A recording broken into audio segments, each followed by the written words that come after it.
Hello and welcome to Reimagining Love. I'm Dr. Alexandra Solomon. Relationships have the power to wound us and the power to heal us. As a clinical psychologist, author, and professor at Northwestern University, I've devoted my life to studying intimate partnerships and family dynamics. On Reimagining Love, I'm here to translate complex clinical topics into tools and takeaways that you can use in your relationships today. If you're ready to develop relational self-awareness and create vibrant and loving relationships with the people who matter most to you, you've come to the right place. I'm so glad that you're here.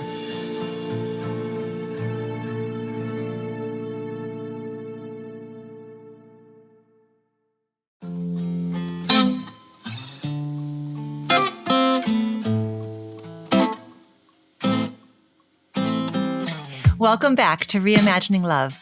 Today, I get to introduce you to someone I really like and respect. I've been a guest on her podcast a couple of times, and I have recommended her show to many clients and friends as a trustworthy resource. So I'm delighted to have Kate Anthony on to explore the sticky topic of divorce, or the D word, as she calls it in her book. As a divorce coach, Kate has helped hundreds of women, especially women with children, from all over the world navigate the D word, guiding them through the decision of whether to stay or leave their marriages, and then helping them either heal their relationships or exit with grace. Most importantly, Kate is no stranger to the pain of divorce. She is a shining example of alchemizing pain into purpose, funneling her own experiences of divorce and parenting through it into her liberating approach to divorce.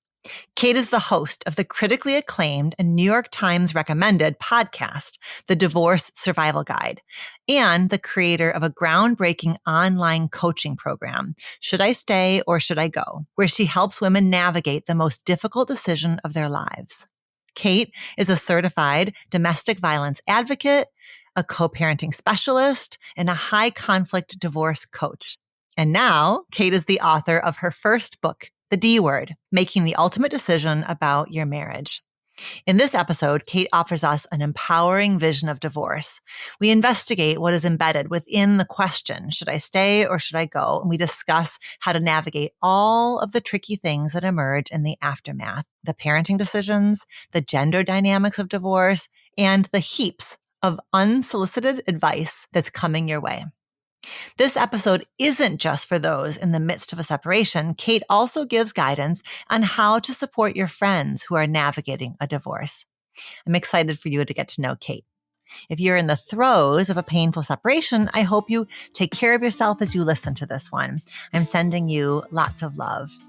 And as always, I'd love to hear your thoughts about the episode and the questions that it brought up for you, either through the link to our listener question submission form, which you can find in the show notes, or just by emailing me at alexandra@dralexandrasolomon.com. That's DrAlexandraSolomon.com. Kate, I am so glad that you are joining me today. How are you doing? I am doing great. I'm so happy to be here and to be talking to you. And as you said, from the other side. That's right. I have been a guest on the Divorce Survival podcast. Wait, is that the name of your show? Divorce Survival Guide podcast. It's a mouthful. I have referred so many people to your show. It has become such a treasure trove of resources and a really trusted resource for listeners, hasn't it? Thank you. Thank you so much. I'm honored. So thank you. You and I are coming together today to celebrate your brand new book and to talk about the D word. But before we do that, I would love to talk to you about the relational self-awareness question that I have for all of my guests. Are you ready for me to ask you that? I am so ready. So Kate, what is a growing edge that you're currently working on in one of your important relationships? And what has it been teaching you these days? You know, when I was thinking about this question, I was thinking about obviously difficult relationships, right? Because you have a growing edge, tend to have a growing edge in more complex relationships. And I feel like it's with my ex-husband, as it usually is, right? Because when you get divorced with children, you end up having to be in relationship with a person that you broke up with pretty much for the rest of your life. And that creates a tremendous opportunity for growth. Tremendous, right? And also an opportunity for all sorts of other, chaos. But if you approach it effectively, it can be an incredible opportunity for growth. And my relationship with my ex-husband has taken a huge growth spurt over the last year and a half. And we've been divorced now for 14 years. But in the last year and a half, I'll tell you what, it is a never-ending process, right? And no one triggers me like my ex-husband triggers me, except maybe my mother, right? And similarly, I trigger him too. But his life choices had a huge impact on the rest of our family, very destructive. And we've had to remain in this healing process together in a sense, even though it's his work and it's his life choices and his recovery work to do. Being on the sidelines of it and co-parenting and managing a parent-child relationship through it and being there for him as he's recovered, because he actually did choose to address it, has been a huge growing edge for me. Wow. Leaning up against, I don't ever want to see your face again. And I hate you. And also I love you. We're partners in this weird thing, right? So, yeah. Thank you for giving us, first of all, that sober reminder that when you divorce somebody and that you have had children with, the relationship continues. It doesn't continue in the same form by any means, but you are reminding us, you're 14 years at this point. I wonder, have you been divorced longer than you were married? Yes. Have you reached that? Yep. So you've crossed that, that crossover has happened. Yeah. And he is the one that you're talking about in terms of your growing edge. So I would be curious, you mark the last year and a half as really being this growth spurt. What do you have in this moment that you would not have had a year and a half ago if we'd been talking then? Interesting. I have a lot more information than I had a year and a half ago. I mean, a year and a half ago, just to be transparent, what happened was that he came up against another layer of his addictions and he opted to go to rehab and address them. But the fallout of it and 32 years of hiding, if we'd had this conversation a year and a half ago, I think I actually had a lot more resentment and anger and rage for him when it all came down. Yep. And he finally agreed to address it and get help. My compassion opened up. Mm-hmm. It was everything leading up to that. I was so angry and so resentful and also really triggered because I was also became aware of stuff that had happened in my marriage that I didn't even know about. And it was like, oh, wow, the whole time, the whole time, And so that's and I had to go away and do my own recovery work on that, right? The trauma for me was huge. So I think had we been talking a year and a half ago, I would have been more angry than I am now. And so now I just have a lot of compassion for him and his process. And his recovery is none of my business. No, that's right. Right? What was my business was what I said to him at the time was, if you choose to go into recovery, I'll take care of the kids. I will handle things. I will I've got it. I've got the home front. If you choose not to, I'm done. Mm-hmm. I'm just done. And he chose to. And I still have a choice, right? I could still have opted out, but I didn't choose to do that because I maybe because I'm crazy. A lot of people think I'm crazy. But because I don't think that's it. Right. We have a higher purpose. Yeah. Which is raising this child. Your book is a generous and comprehensive resource for readers, and you synthesize a ton of information, a lot of research, a lot of practical strategies, and then alongside you use your journey, kind of as a case study. And so it's helpful for us to get the up to the moment sense of where things are now. Yeah. I'm putting myself in the shoes of a listener who's perhaps contemplating divorce or in the middle of a divorce process. And I think that there's a lot of hope in what you're sharing, in that there are chapters to be written and possibilities that one could not even imagine when they're in the pits of going through the divorce itself. 100%. You have no idea. And this is why, I even talk about this in creating a parenting plan, right? You don't know. We got divorced when my kid was 3.5. What did we know about raising teenagers and, and parenting through stuff that we never saw coming, diagnoses and illnesses, like just stuff that you just don't, And this is a long-term relationship with someone that you would rather probably at certain moments never see again in your life. And it's a tough road to navigate. And by the way, I only do so because it is safe for me to do so, because I have the tools and the structures in my life to protect myself, and I have incredible boundaries. Also, sometimes I don't, right? Sometimes we learn where the boundaries are when we fall over the cliff and we're like, oopsie. There ought to be a boundary there. Oh dear. That's where the guardrail should have been. Right, exactly. So there's that. But I do have really strong boundaries. And, a lot of people sometimes will look at my relationship with my ex-husband now and say that they want to create that when they're at the beginning of their process. And, one of the mistakes that I made was having that friendship, that intimate friendship, too quickly. And so, my cautionary tale is we don't need to rush into this, right? Let's individuate, figure out who you are now, find out who you are outside of wife, mother. And if you choose to be friends later on, once you've really established that for yourself, fantastic.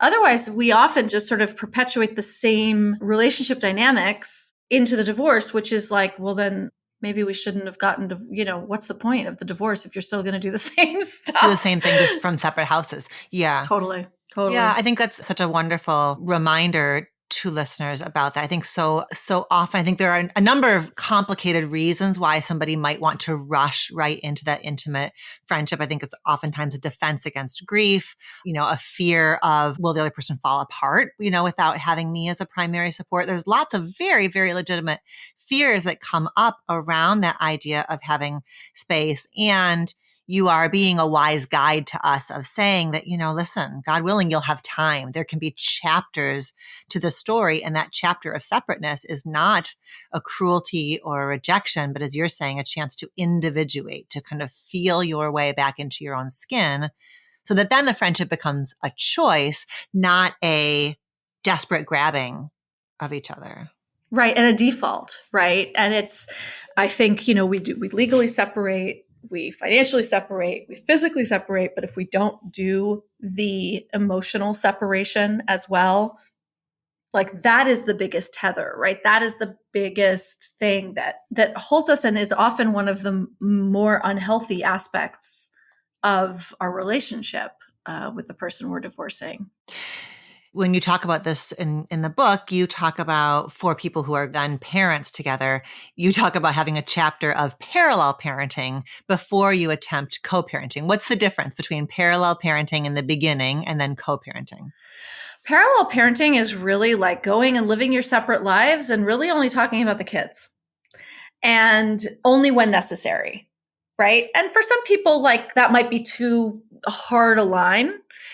Co-parenting is when you're doing it together. You're really, hey, how are things going at your house on this level? And this transition is a little, and you're really working in concert with one another as the kids are transitioning. And of course, we all want that. Of course we do.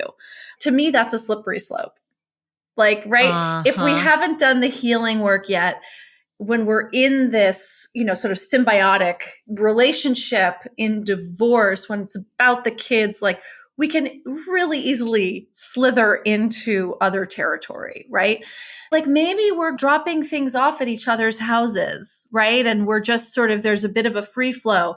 But then suddenly one day someone else's car is in the driveway and you're hit with a gut punch that you were not prepared for, right?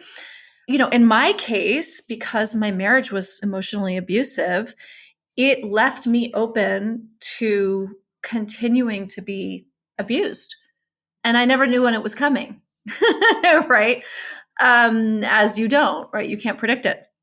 So if you have more boundaries to begin with, rather than fewer, you are just protecting yourself a little bit more. And again, allowing yourself to individuate and figure out who you are now. What's my identity outside of all of this? And of course, you're talking about the kids. There are people that can't in some more abusive situations, especially in situations where the ex-spouse may be using the courts as a tool for post-separation abuse. You're not talking about it. You're just not, but if you can, this parallel parenting of we're both going to the meetings, we're dealing with the children, we're conversing about issues that might come up, but that's it. So the parallel parenting is the outgrowth of we need to have this chapter of differentiation, of individuation, of being on our own 2 feet. And you're connecting it, even though we're talking about like 2 partners separating, we're connecting to parenting because I can imagine that the kids become an easy vehicle for conversation that now is morphing into how are you doing and how am I doing and what are you doing and what are you doing? So it's like that parallel parenting vision really keeps us in our own lanes, and we can't use that kind of, as you're saying, that sort of slippery symbiotic. I'm ostensibly calling you to say something about the kids, but I'm also, regulating myself off of how you're doing and hoping that you're going to ask how I'm doing. So that's right. Absolutely. Right. And it's suddenly into a slippery slope of like, yeah, I don't know. I'm just really sad today. I just really miss our family. And I wish, right. And it's like, oh God, one person may not be in the mood for it. And that might really trigger the other person. We're like, yeah, well, I'm sorry you missed the family, but then why did you betray us? Or, right. Like it just, boom, you're off to the races. So quickly. Yeah. Where maybe there are elements of a conversation like that could be had from much, much more solid ground, down the road once there's been some space. Right. Exactly. Okay. So Kate, I really want us to back all the way up because when I was getting ready for our conversation, here's what I was sitting with. Your book is called The D Word, right? And I think that is just a perfect title because by calling it the D Word, what you're doing is capturing the intensity and the charge around the word divorce. And so I want you and I to find a place in this conversation that does not amplify or reinforce the shame and stigma that we have around divorce, but that also doesn't approach divorce in a way that is cavalier or flippant.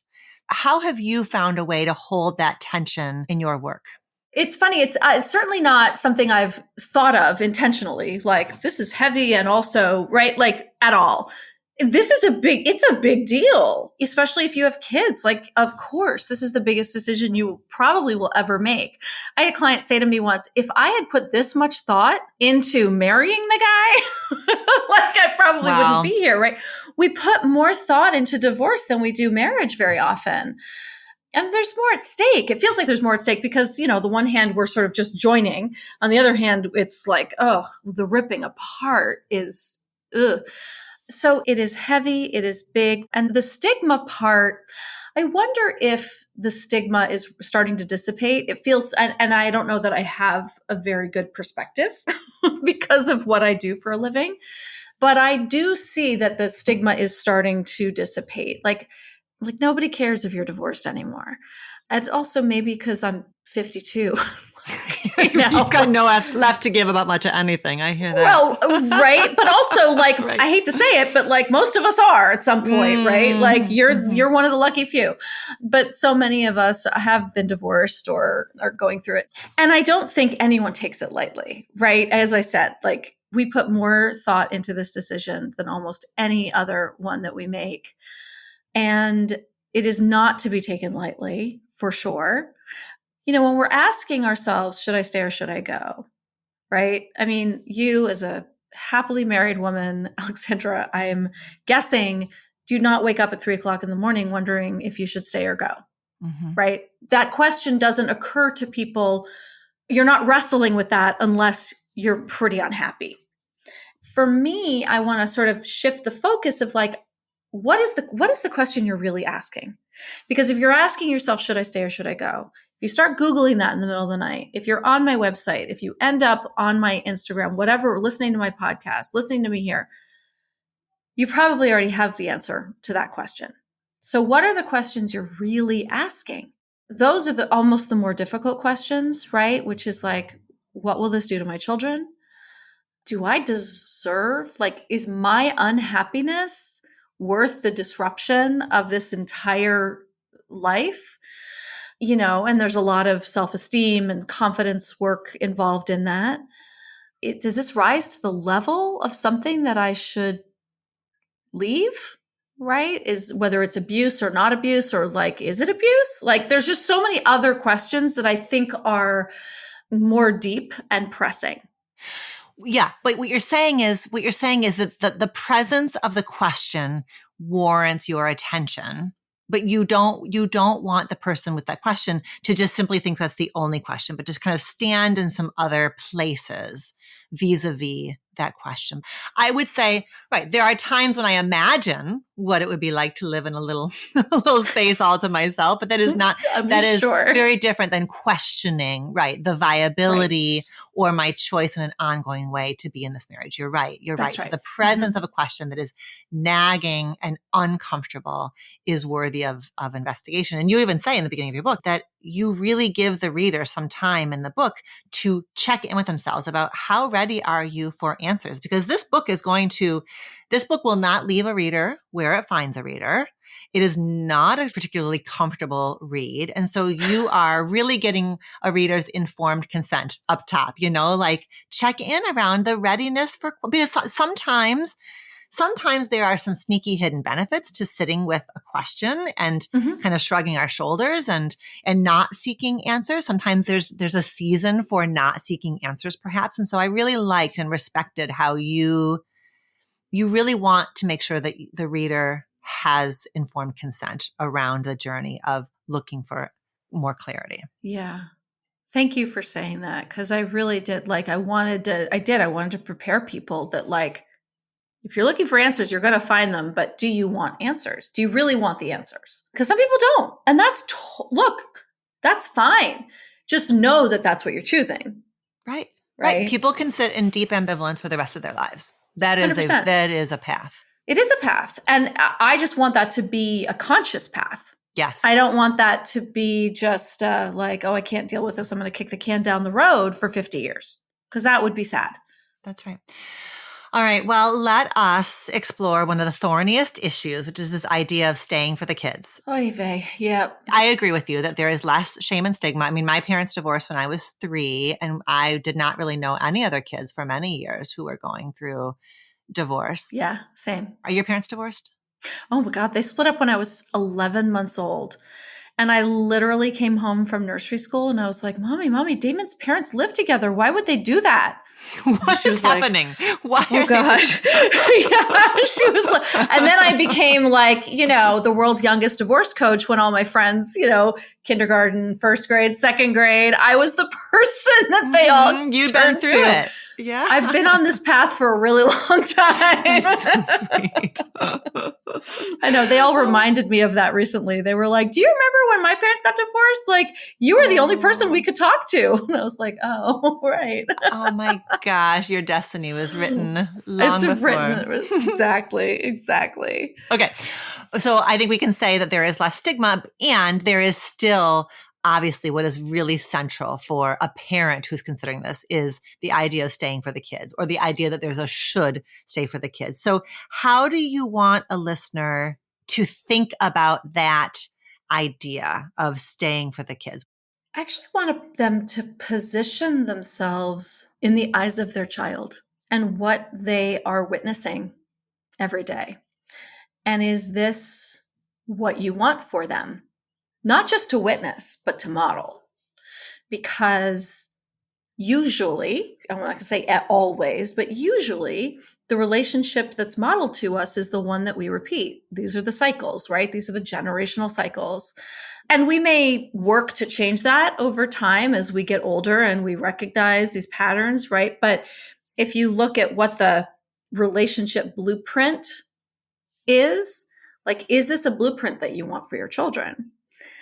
Even if you think you're hiding things from them, because we really think that we are. So often, we really think that we are.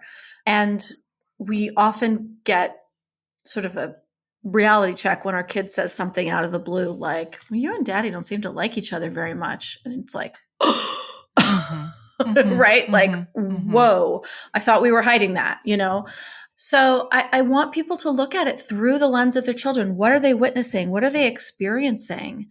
And is this the model that you want for them? Is this, the moment for me when I knew I had to leave was when I realized that, who my son would likely become in his relationships. Because the only thing that he really saw was, this sort of abusive model. And when I was like, this little 3.5-year-old, this little innocent, adorable child is probably going to turn into this other thing, I lost my mind. Yeah. Right. And that was the moment I was like, oh, everyone says I'm supposed to stay for my son. I actually need to leave for him. I need to show him something different. Right. I call it giving kids the gift of perspective, that, you only have control over how things occur in your home. A lot of people think that if the other parent has rage issues, or, is it all abusive or anything? Look, physical abuse is something else entirely. I'm not talking about that. But if it's rage, and, the court favors 50-50 no matter what, usually it favors it. And so, yeah, your kids are probably going to be in that house, in the other house half of the time.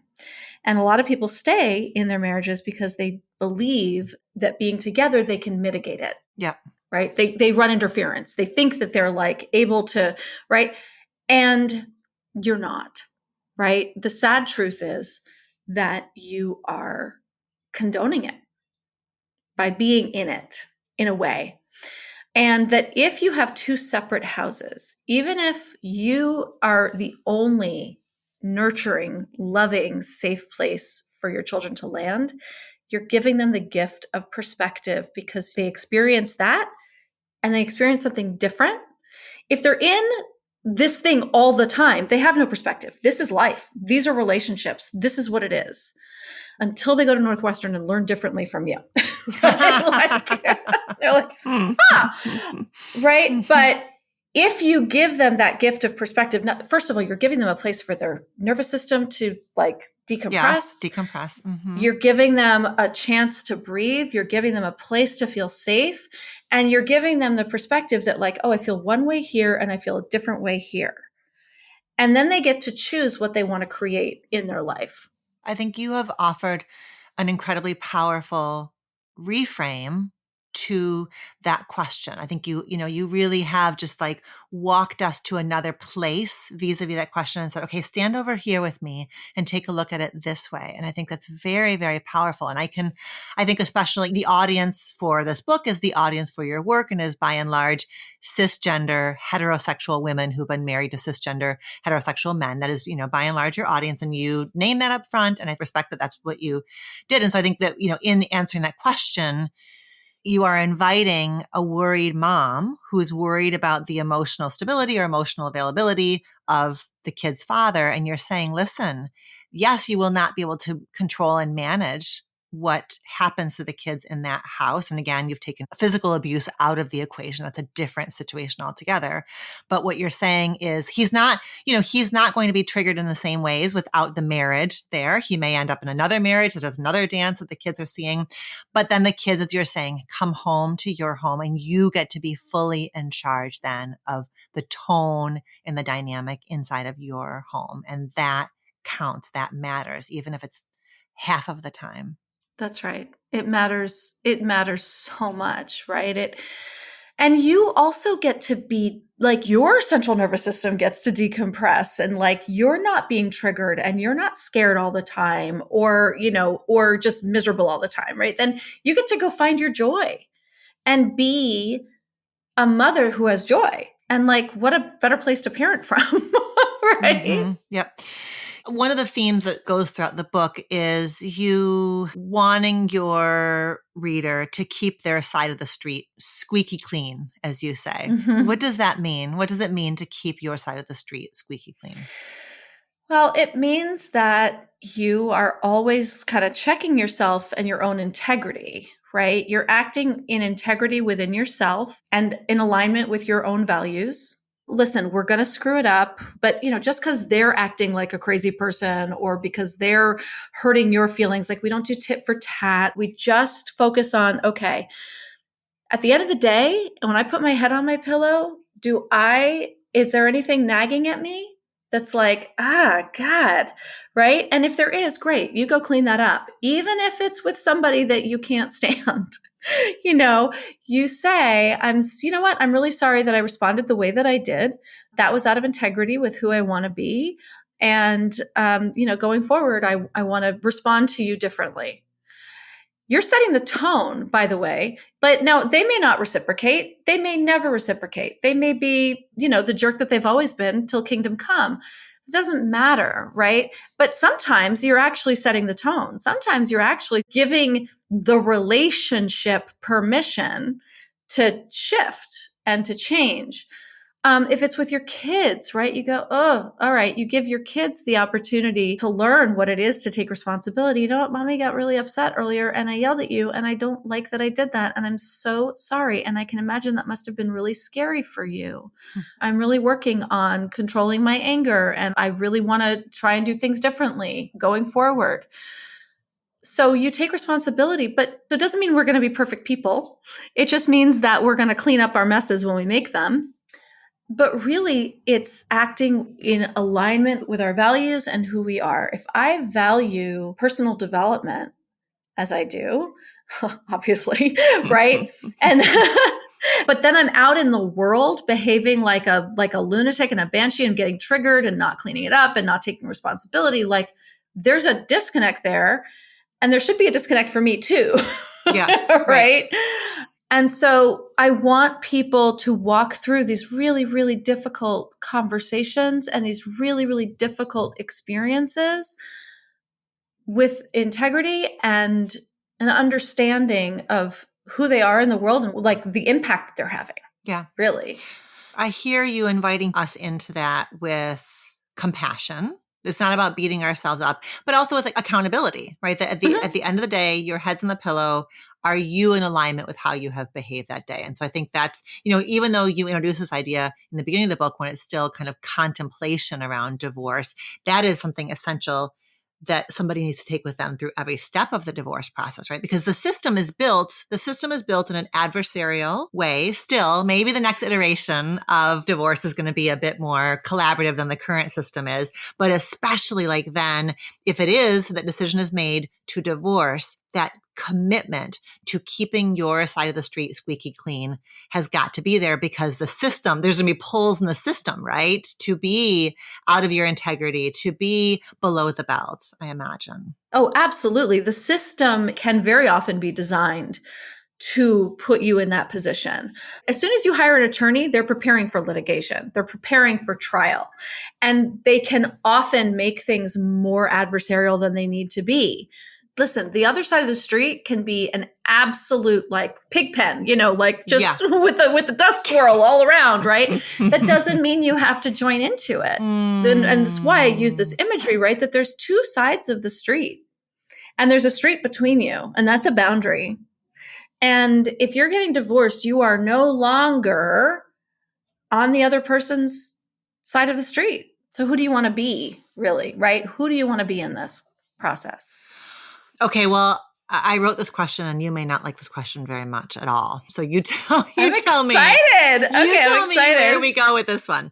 Here's what I'm aware of. Yes. So your book, your podcast, your coaching, everything that you do is so deeply important to the women that you serve, to the families they are raising, to the people they are divorcing. Like it is essential. And I'm aware I don't know what the sort of divorce memoirs are that are written and offered by men. I don't know who's writing the D word for men. It's not I'm not saying it's your job, but I am saying, what would you like to whisper in a man's ear as he's preparing to divorce a woman? Like, what do you want a man to keep in mind? I love this question, Alexandra. I love it. A lot of people think that I don't like men, and I hate that that's sort of right. I love men. Mm-hmm. I love You're raising men. one. You married one. You are raising one. That's right. I'm raising one. I love men. I think this system is bad for women. It's bad for men, right? But that's another conversation. I wish to God there were people doing this work for men. And I get messages from men often. Here's what they say to me. I feel like I'm the woman in my relationship because I relate to everything you talk about for women. And what I say to that is, you're not the woman in the relationship. You're a man. You're a man who's experiencing what very often is experienced by women just by nature of the patriarchy and the system. This is it. And so for men going through this, I want to say, first of all, when you get to the other side, if you have any desire to help other men through this, like there's such a gap in the market. So please, I want to say, like, God, take the opportunity, do the work, like really. And I know that there is such a gap, again, in the levels at which women and men consume personal development work, therapy, all of it, right? And I hate that. Me too. I hate it. And so I want to whisper to them, like, it's okay. Like, first of all, women, like if you're getting divorced and you're going to be on the other side and start dating, like, we want you to have a therapist. Oh my God, please have a therapist. It's so hot. Yes. It's so hot. It's so much sexier, right? Like, come on. And also, the statistics on divorce for second and third marriages are pretty bad. The divorce rates for second and third marriages are higher than they are for first. And they get higher as it goes along. And so, if you don't ever want to go through this again, please do the work. Please go to therapy, figure out what happened. It's not just that she was X, Y, and Z, right? Like, yes, I'm sure she was. And also, what had you be in this relationship, and why was it attractive to you at some point? And, all of that. I think, I want to say to men, like, we need you. We need you to be doing this work. We really do. Our children, our boys, they need these examples to look up to. Yeah, I think about the men that I've worked with over the years. It is sometimes a divorce that becomes that cracked open. All right, I surrender. What the hell do I need to learn here? And so I think that you're right, that there's like that ripple effect of we wish, of course, that everybody got to grow up with healthy models for relationship and opportunities to partner in ways that are rich with awareness and integrity, et cetera, et cetera. And that doesn't have to be the only story. So you're right that is, can the divorce then be the cracking open? And can you do your work and then share your story, right? Because there deserves to be an eat, pray, love for men and an untamed for men, and, stories and a D word for men, right? That's right. I mean, absolutely. And I can't tell you the number of people who ask me, and I'm like, I don't know. I don't know of one. I know men who are doing men's work. Yes. Men's work, really beautiful men's work. Absolutely. And very likely there is work around breakup and divorce, et cetera, et cetera. And there's space for the Kate Anthony for men. Yes. Join me. Absolutely. Yes. Okay. So moving on, let's imagine that a listener has made the decision to divorce. And one thing that you write about that I certainly have seen time and time again is that people who are going through a divorce get so much unsolicited advice. So what do you recommend about how somebody going through a divorce can be boundaried around unwanted, unasked for, unsolicited divorce advice?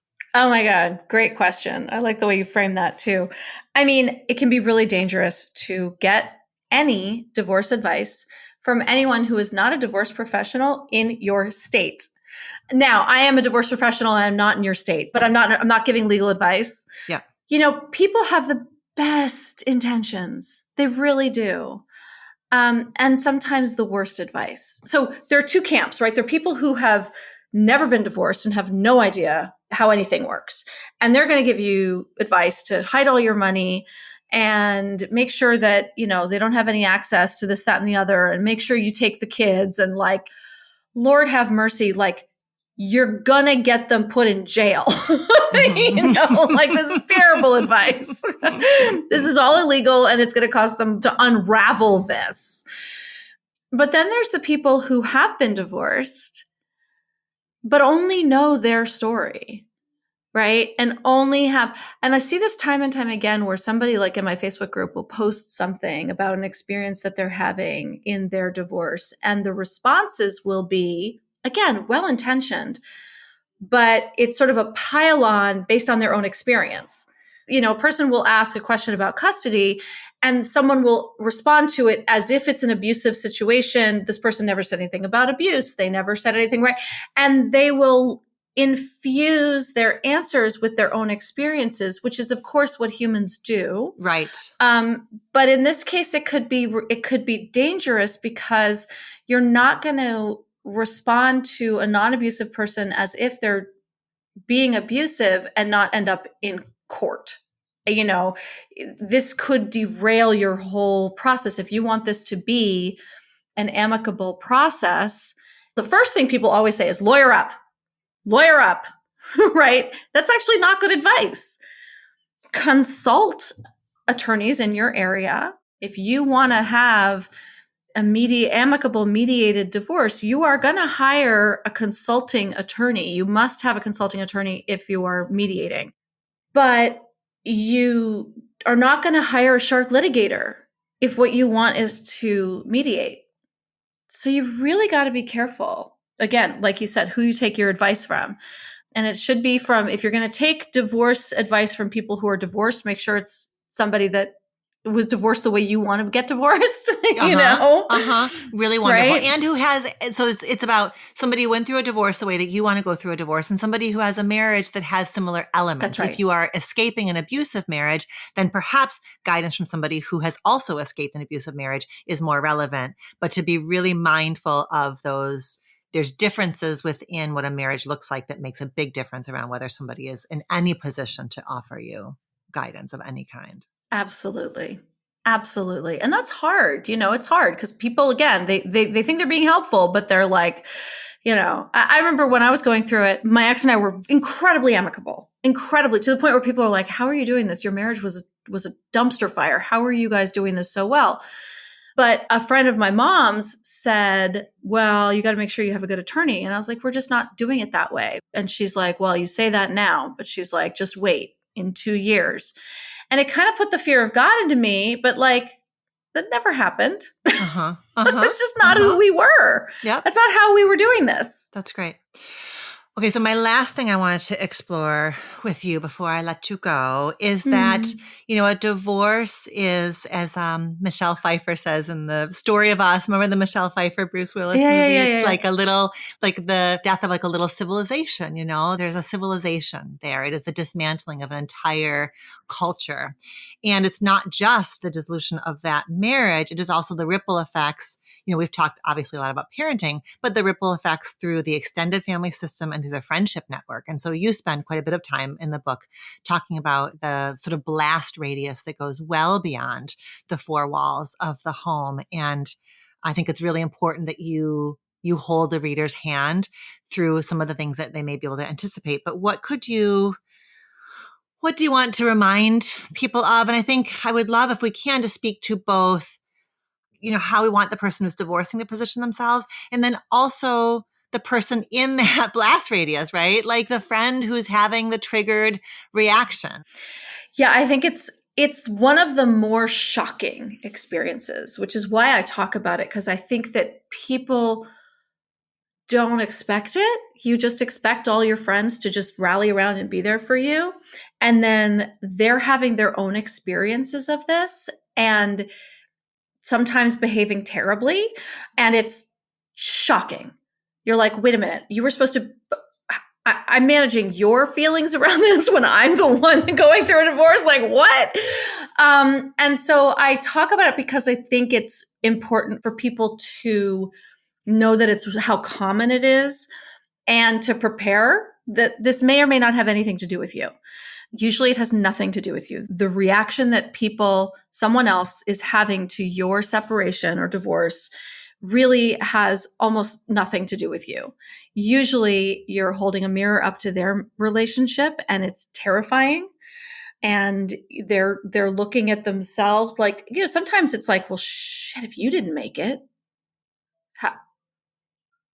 how am I going to make it? And sometimes it's, oh, I can do that. Right.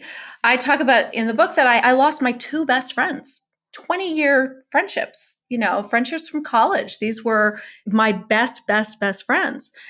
And because of their reactions, the way that they reacted to what I was going through. And one of them was like this crazy rage. And I was like, this is not about me. And both of those marriages ended up dissolving in the year. Like it took one 6 months and one a year. They both fell apart. And it was not about me at all. And also sometimes it is. Sometimes we're not behaving in our best, right. Our best when we're going through something really huge and traumatic. And so I think our friends can give us more grace. We might be a little cuckoo for Cocoa Puffs as we're going through this. And that's perfectly normal as long as we have a therapist who's actually guiding us or a coach who's sort of helping us go through the cuckoo for Cocoa Puffs. It's, we're going to be okay. But it can be hard for the other person watching, right? It really can be hard to watch your friend maybe making choices that are not what you would expect. Maybe start dating random people that you're like, oh, what is she doing? It's like, it's part of the process. It's okay. Right? We're going to get through it. The person who's going through it has this expectation that their friends are just going to kind of be along for the ride. And the friends are on this ride that is really confusing and confronting and triggering and possibly sometimes concerning.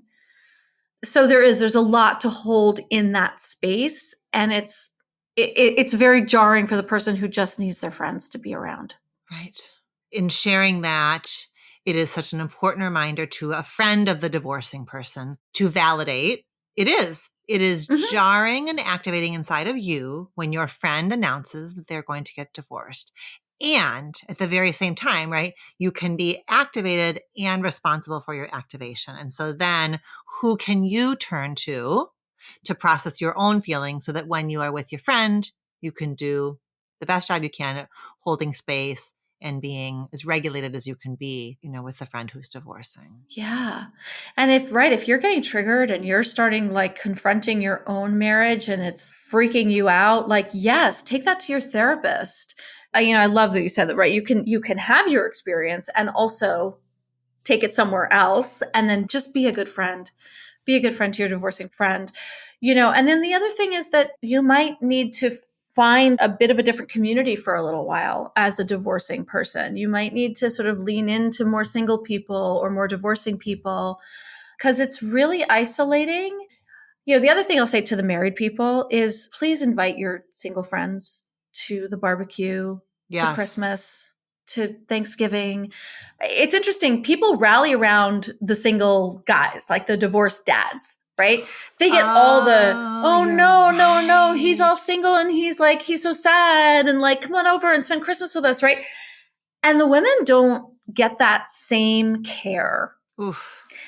And it's really painful. It's really painful. I'm so glad that you were reminding us of that. I'm thinking about how, it's like this double-edged sword of women's friendships. So many of our friendships are built around similarity and almost enmeshment, emotional enmeshment, and we are each other's soft place to land. So then now if you and I are different, if you're making a choice to leave while I make the choice to stay, it is confronting as heck. So to the married friend, her journey does not have to be your journey, right? Just because she has made this choice does not mean that you now have to question everything that you are thinking and feeling about your own marriage. Like, breathe, take a breath. You can be different from your friend and close to your friend. Your divorcing friend may develop some new friendships and not abandon you. That's right. Absolutely. And also, she's not coming for your husband. She does not want your husband. No, she doesn't want your husband. Lord, right? She just let go of one. In fact, right. That's right. I think there's a lot of one of the reasons I hated the movie Bad Moms was that the only representation of a single mom was that she was, this sort of slutty, woman who was trying to get with everybody's husbands. And I was like, really? That's how we have to do that? We can't just have a divorced mom who's doing the best she can. And so I think that's a fear, because sometimes we have a bit of a glow up when we get divorced too. Sometimes we lost a little something that was weighing us down. Sometimes, right? And so some people are like, "Oh, I don't want her coming to my barbecue. She looks too good." Let us come to the barbecue. It's going to be okay. It's going to be fine. Yeah.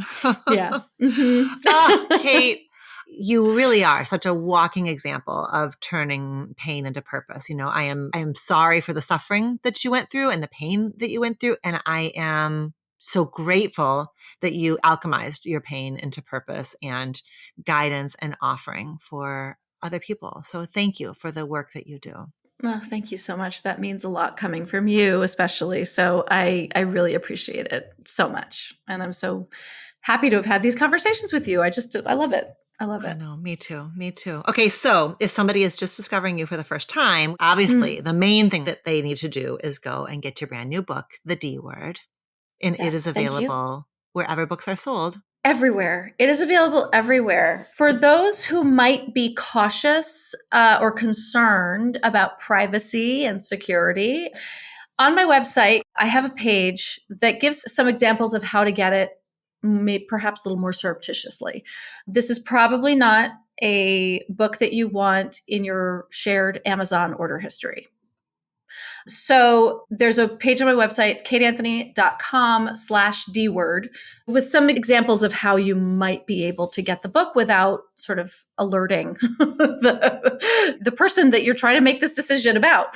And on Instagram and TikTok sometimes, I'm the Divorce Survival Guide, and my podcast, which Alexandra has been on twice, I think, at this point, over the years, is the Divorce Survival Guide podcast. And yeah. I strongly recommend the podcast, and the book is wonderful. And I'm so glad, last time you and I spoke, you were working with your team to figure out, okay, how can we ensure that people get this book in a way that protects them or doesn't sort of jump the gun on, making an announcement that somebody doesn't feel ready to make. And so I'm so glad that you have woven into your website guidance and possibilities for how readers can have your book in a way that is private. Thank you. Thanks, Alexandra. Thank you, Kate.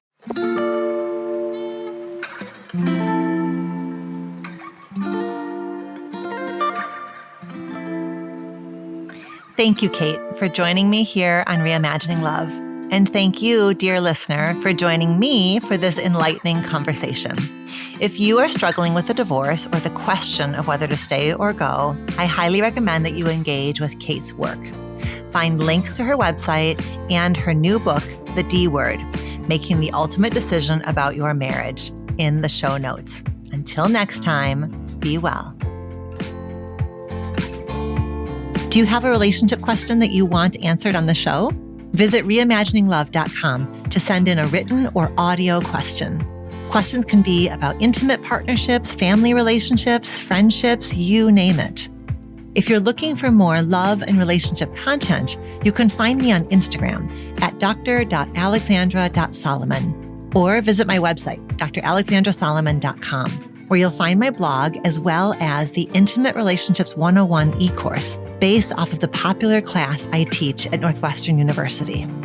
Thank you for listening, and see you next week here on Reimagining Love.